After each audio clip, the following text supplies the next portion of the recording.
Good evening. Today is January 4th, 2021, and this is the 34th episode of New Paradigms. I'm your host, Sargis Sangari.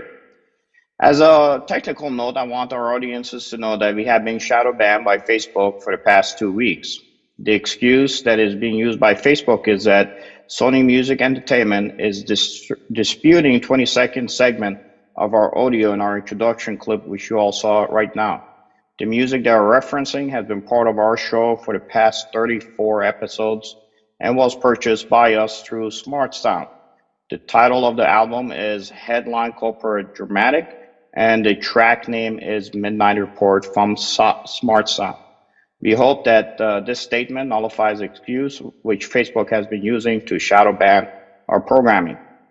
Before I begin our first show of 2021, I would like to take this opportunity and the time to wish all of our listeners a blessed Happy New Year.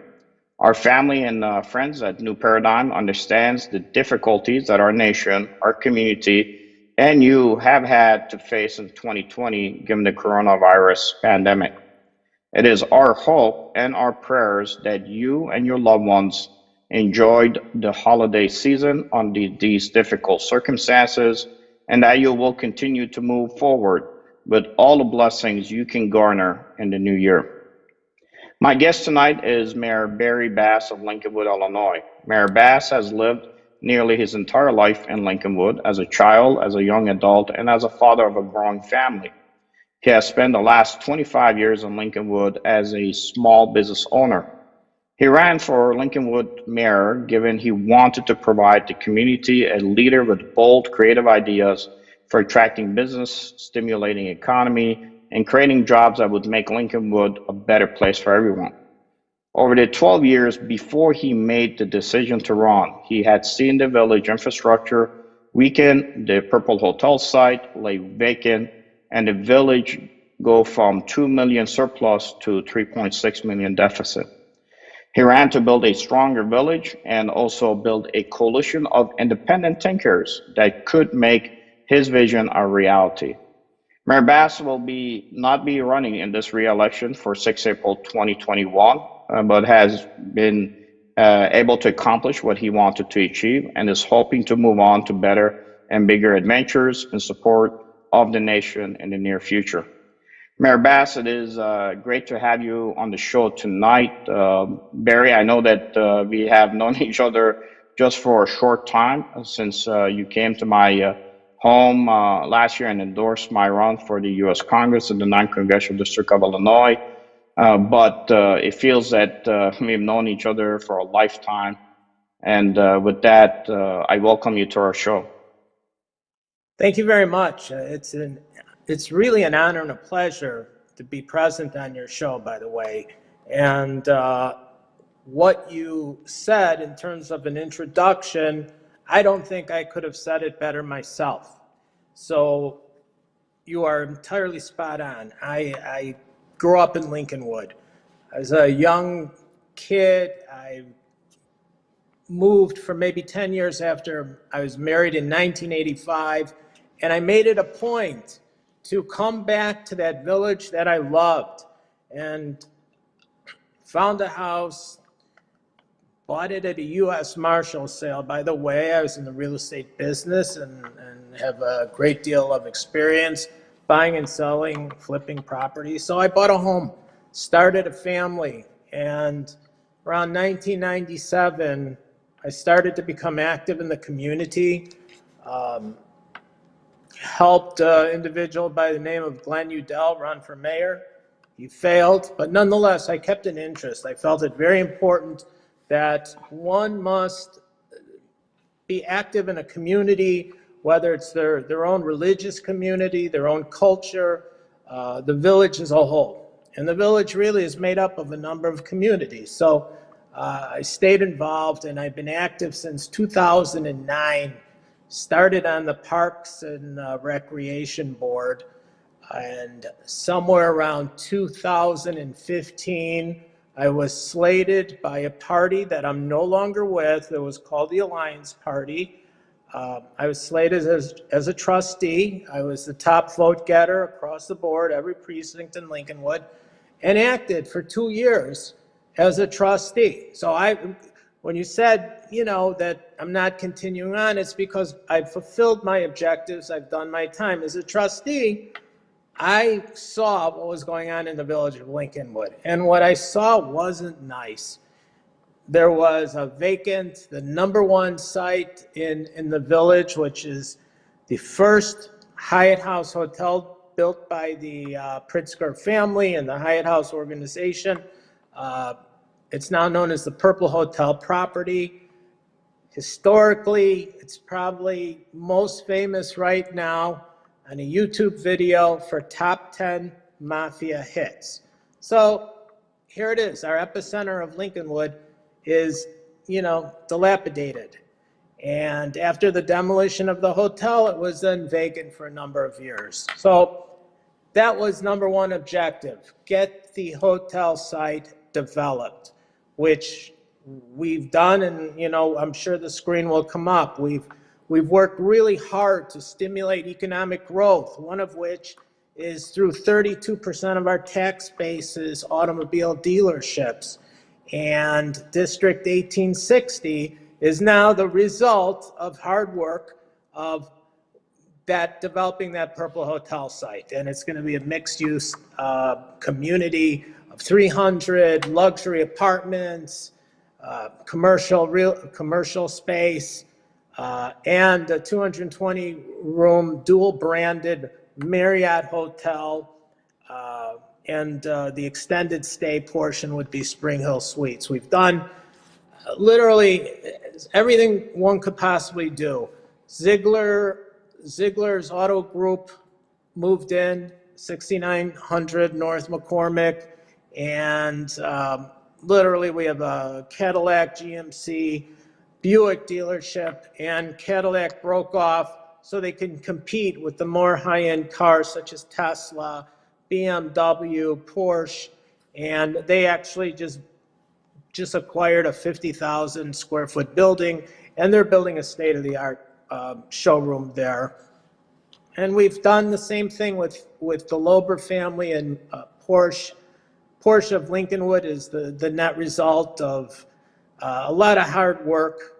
And another thing was public safety. Public safety was very important. Crime was bad in 2015, and it was being ignored.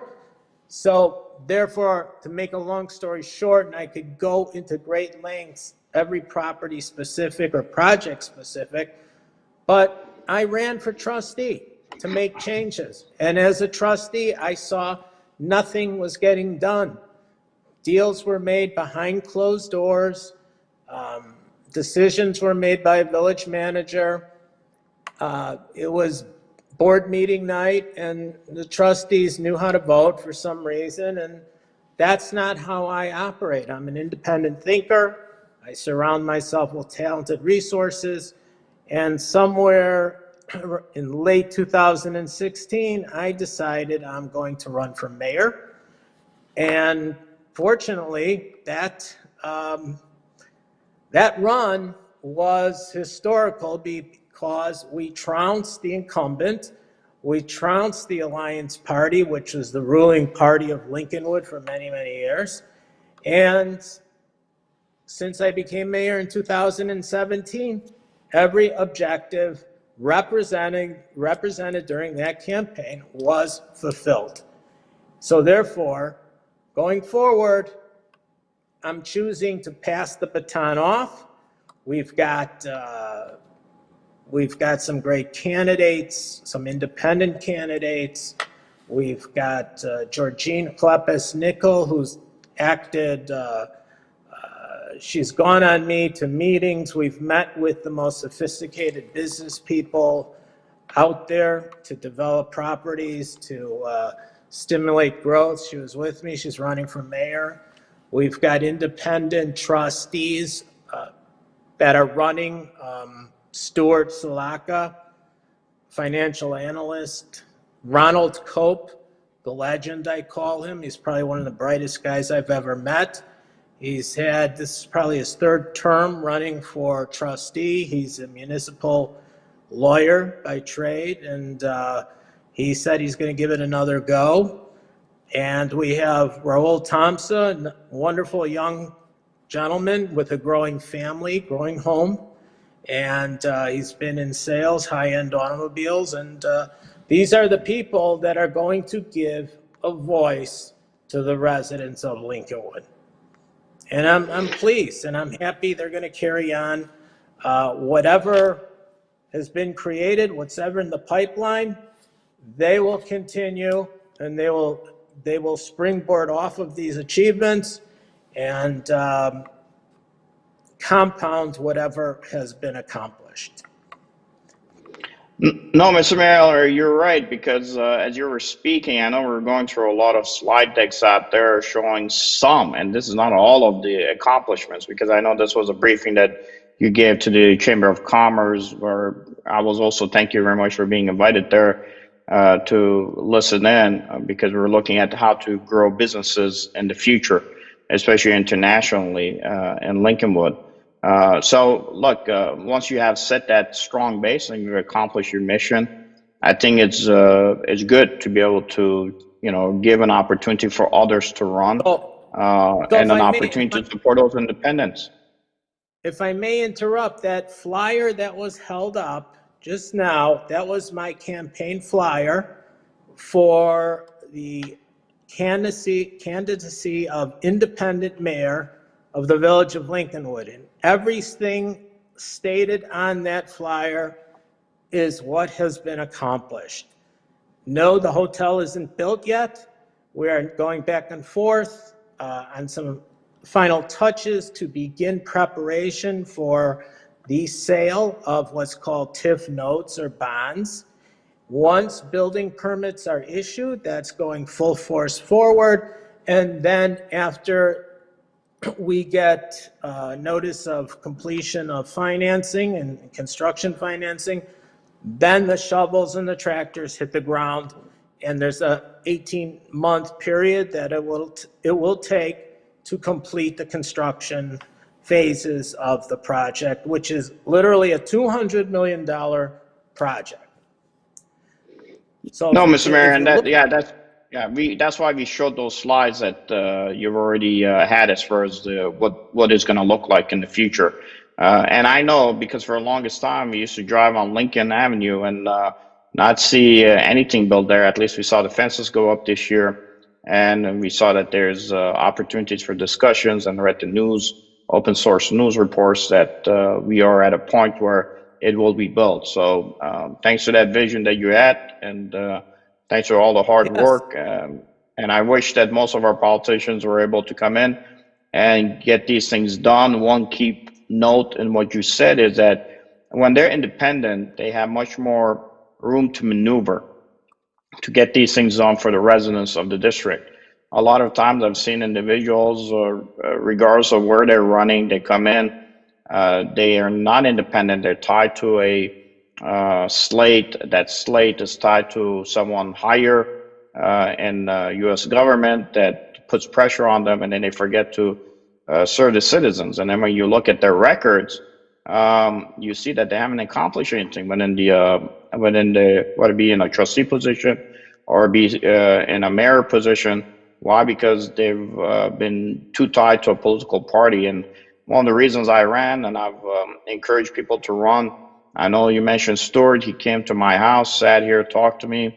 Raul has come and sat and talked to me. I've even had other individuals, two young ladies who are running in Skokie, who are running against each other, came to my house with their husbands, sat and talked to me on advice that I could give. And I gave them the best advice I could. And I told all of them, you need to be independent. Be independent. You're not beholden to anybody. And one thing was key for me to them was that just because I'm helping you right now with advice and I'm giving you what you can use to hopefully win your race, don't feel that you're obligated to me. I will never come and ask you and say, well, I did this for you, so you got to do this for me. That is not the way our policies are supposed to work. We're all supposed to come and be representatives of the people at the local levels, and even if we make it to the U.S. Congress or U.S. Senate or the presidency. So always keep that in mind, and I think that's a good base on which you could build your future and hopefully build a better nation for us. I echo everything you said, and I have to tell you, I met you. I'll just tell a short story. I knew there was a race for Congress going on, and I saw Sargis Sangari signs compounding, literally, spreading across lawns all over my village, and I'm asking people, who is this man? And finally, someone told me who you were, your accomplishments, which are amazing. Um, and we're able to get in touch. And I said, I'm coming to your house. And I was greeted with such honor and respect. I was able to meet a community leader of the Assyrian community, Father Antoine. And to me, having him present, how much more of an honor could you give someone, a guest coming over to your home, is treated with such respect? And literally, what you said is absolutely correct. You're a voice for the people, the stakeholders of this district, who want something done. They want something done domestically, as well as someone with the abilities to make decisions on an international level, which affect the United States as a whole.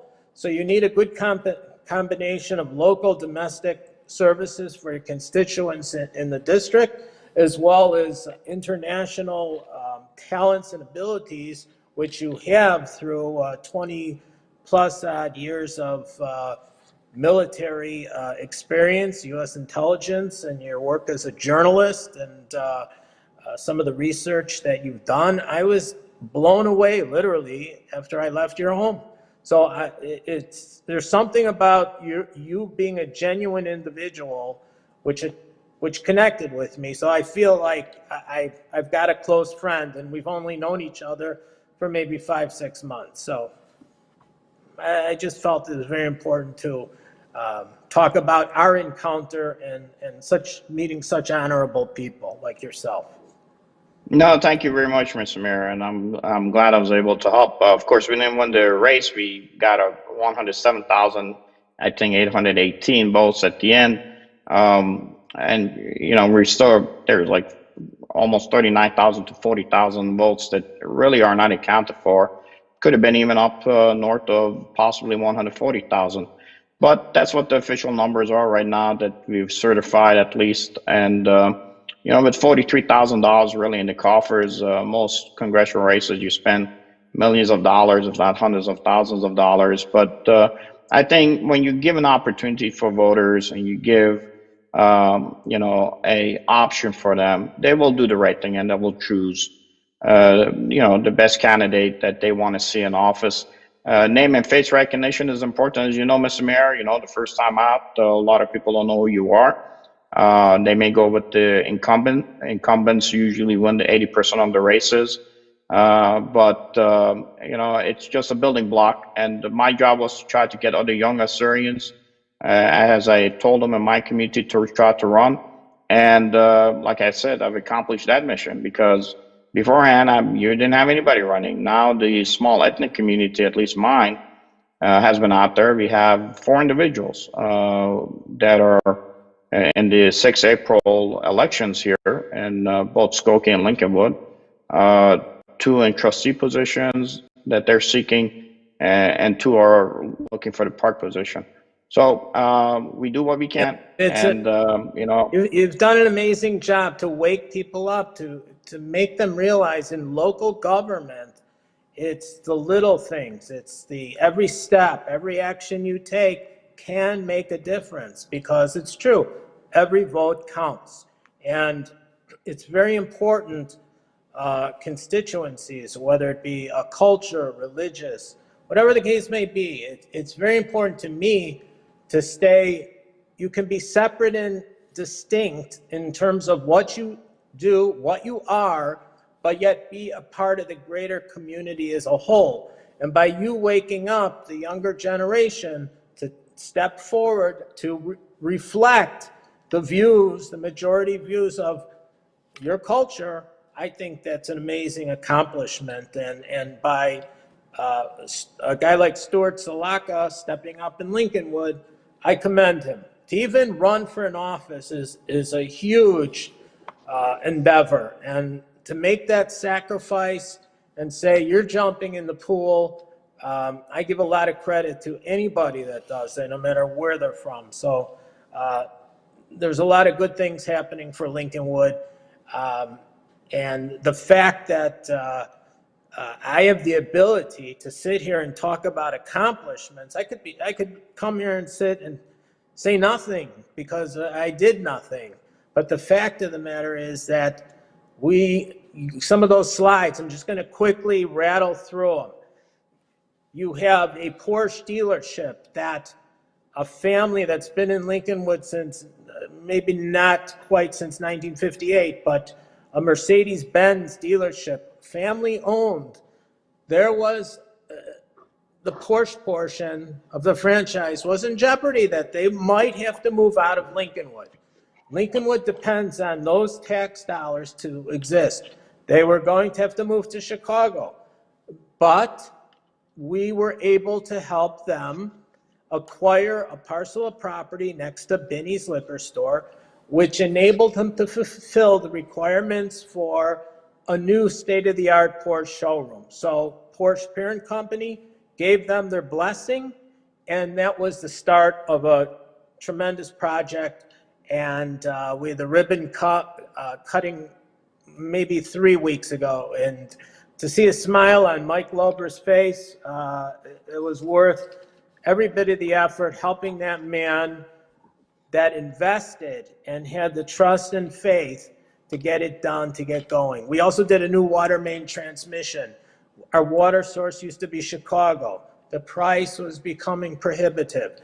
We looked at the city of Evanston as a new facilitator of water at a much lower cost. And that we just it took about a year. We finished the transmission line somewhere around August. We had a ribbon cutting with Mayor Haggerty of Evanston. And in our first month of water flowing from the city of Evanston, I think we saved about $250,000. And we're going to use the savings from the water to pay off the approximately $12 million it took to do the infrastructure to build that line to connect with the city of Evanston to provide water for Lincolnwood. You showed the North Shore storm outfall. That's part of our storm water retention pilot. And we started on the east end of Lincolnwood, and we built a new 60-foot line from St. Louis Avenue all the way into Channel Run, or the channel as we know it, the river that goes to the sanitation district. So a lot of the water from the low end of Lincolnwood dumps into that pipe and out. It relieves the surcharge pressure to the homes. So it's part of our long battle with flooding in the village. We also, we did Ziegler's Auto. We helped with tax revenue share deals, get those new dealerships off the ground. We helped break the ground for Ziegler Cadillac and directed them to buy the vacant Puig building, which is a huge building just 2 blocks north of Tui on Cicero. We've got a 10-year capital improvement project. I put an ad hoc committee together. It's always important.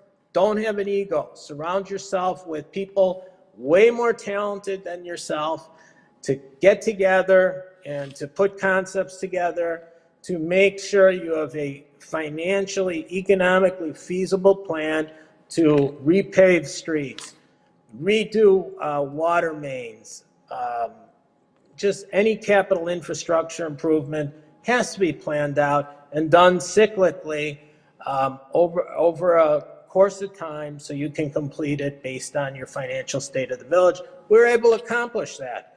And you see in some areas of Lincolnwood streets being repaved, improvements being made, new lighting, more economical type of lighting, LED lighting, and I could go on and on. And more important is public safety. Public safety is key to a thriving community. We want people to move here. We want homes to retain their values and go up in value. We want Lincolnwood amenities to be the best they possibly can. We've got a wonderful school board led by Scott Anderson, John Varanis, someone by the name of Rubel, that have kept our school, District 74, which consists of K through 8th grade, and I'm an alumni, by the way, running, financially stable, enabling people to do in-class learning during a pandemic. The effort between the board, administration, staff, volunteers is incredible. One of the few public schools to be fully functional. That's a huge accomplishment. And those are all Lincolnwood residents on the board making these things possible. So I'm really proud of what's been happening. And back to safety, in 2015, there were, I would say, gangbangers from the city of Chicago coming through Lincolnwood, opportunistic crimes, armed robberies, one carjacking that I noticed our village did not say a word to any of the neighbors on the block for almost 4 days. And I just not would put up. That's correct. There's the picture. Unfortunately, I met the man under the wrong circumstances. And it was a man. He just turned 18, by the way. Right in front of my own home on a Friday night, February 9th, 2017. I'm running for mayor because of one of the reasons that we need to have a different strategy for our policing and keeping people safe. And after walking my dogs, a car pulls out without his headlights on, and it's coming right at me, and you kind of do a double take, like, hey, what's up with this? Then I realized I'm going to get run over if I don't jump out of the way. As I jump out of the way, unfortunately, this gentleman is holding a gun to my head, pointed at me, and says he's going to kill me if I don't give him money. And for a split second, you take a breath and you say a little something to God, take care of my kids, whatever, and then you have to do what you have to do. Thankfully, my testimony helped in an indictment after a 100+ mile an hour chase where they apprehended this assailant. I can't say, I'm not sure if I'm supposed to say alleged. It already happened. He was indicted. So, he was caught, and the driver of the vehicle was caught, and I think he was sentenced to 12 years in the Illinois Department of Corrections. But that experience still resonates with me, and it still happens from time to time. People do drive. We're not in a gated village. This stuff comes through constantly, and thank God we've got a police department that's so well trained, whether it's in mental illness, racial sensitivities, very well trained, tactical, unpredictable patrol patterns, whatever the case may be. We restructured our police department with a new chief, Chief Jason Peart, which we got from the city of Evanston.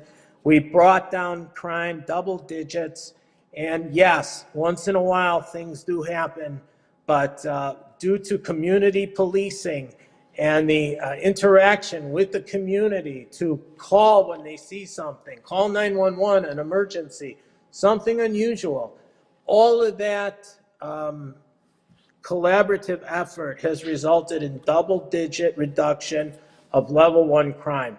And I'm proud to say, I didn't want to have to experience it, but I'm proud to say that they're doing a darn good job, especially our police today that is so demoralized with events happening nationally, which I can't explain, and I'm not going to go there. But the fact of the matter is, these are men and women that get up every day, that anytime there's something like a routine stop, which I've learned there is no such thing as a routine stop, they're risking their lives and limb for us.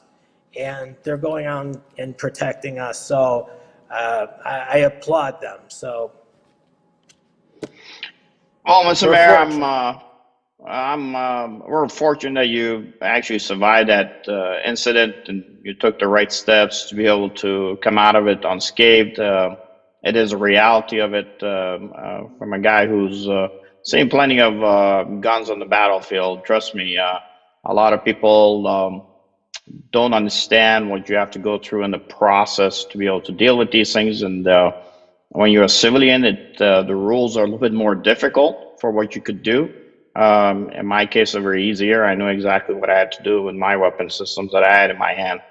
But I'm glad you came through it. Every experience teaches us a new lesson. It is just another experience in our lifetime to prepare us for the next step of where we have to be. I do know that we have other individuals that you mentioned that are running now for your position. We will have them on our show, and we will interview them and wish them the best. But before we go, Mr. Mayor, I know that COVID was a very difficult, made it very difficult for you to achieve some things you could have maybe done this year too. We came out of it to an extent to where we could see with the vaccine coming down to the various different communities that hopefully we'll get that herd community developed. Is there a timeline on when Lincolnwood might be receiving the support when it comes to the vaccine? Have you heard anything yet? Is that something that the mayors have to be proactive on to try to get for their particular It, cities? Great questions, and you're absolutely correct. This pandemic did put a hold on the progress of many things. You know, 3, 4, 5 months. We had to spend strategizing almost on it's a fluid day-to-day situation, working in conjunction with the state of Illinois, Illinois Department of Health to follow various guidelines, convey it to the public.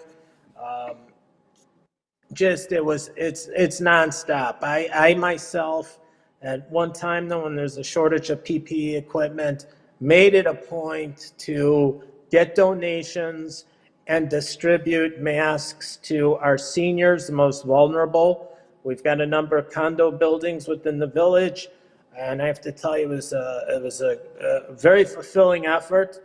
Had to be done, and we got it done. But in terms of vaccines, we do not, as a small village, we do not have our own health department.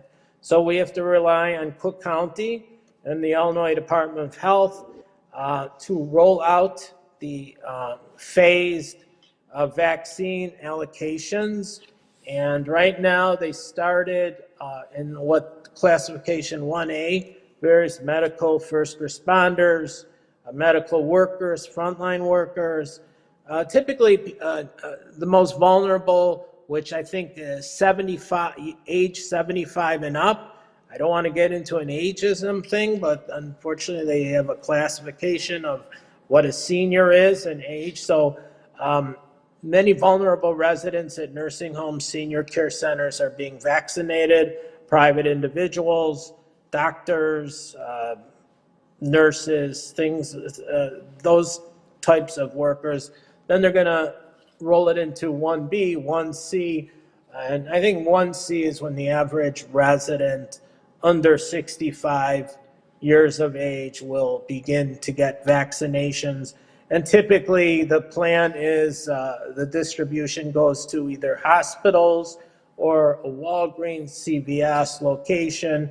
And they even have plans, where I was on a conference call today with Cook County, to have various pods set up in parking lots of locations because of the nature of the vaccine, that it has to be refrigerated at a very low temperature. You have to have a certain environment which to distribute it. So we're working very closely with them, and it's a fluid situation.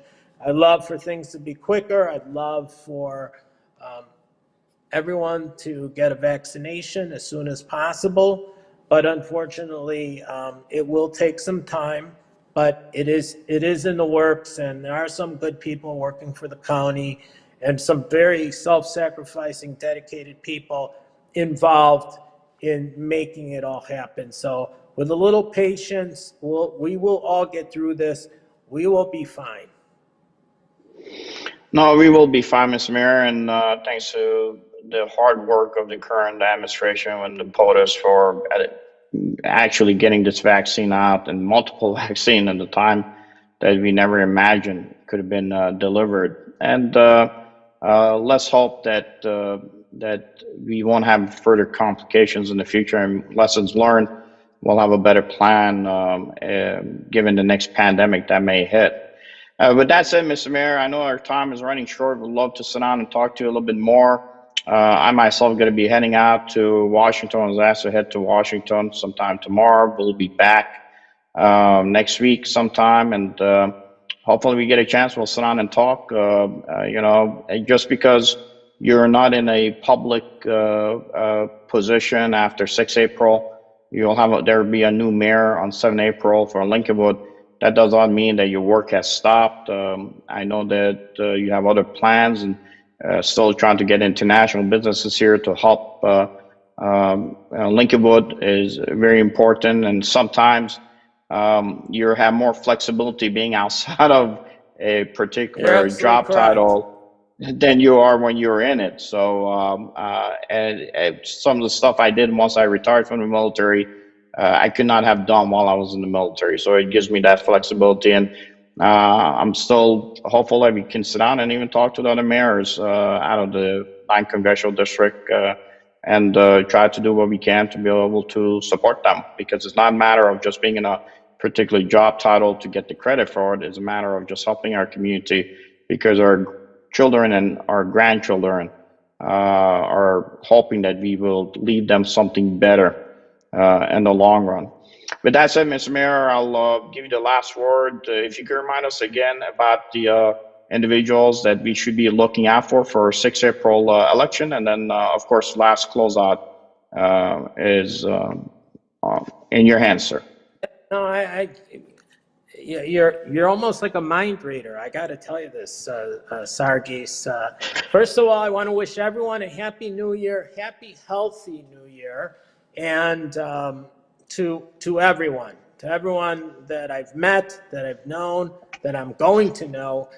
My title may change down the line, but I will see out the completion of anything I started. I'll be behind the scenes. I'll continue to be what I was meant to be, which is a community activist looking out for the best interests of people. And I'll continue that. And now that I've made more friendships, these are all resources and channels of growth that I will tap into and do my best to continue to serve the village of Lincolnwood, whether it's the title of Barry Bass or Mayor Barry Bass. I will help whoever needs help, just as you're helping a new generation of individuals try and help in local government become active. I will be proactive in all of the above. And I just want to thank you from the bottom of my heart that you invited me on a show. It gave me something to do on a Monday night instead of snacking and watching TV. But thank you. No, it was very productive, all kidding aside. And I look forward to the next time. I look forward to helping candidates and together with you, whatever we can do to help this world, I'm there. I got your back. So thank you very much. Thank you, Mr. Mayor. Thank you very much. And again, thank you for coming on the show. With that said, God's blessing, and we will see you again on New Paradigms. Thank you. Thank you, sir.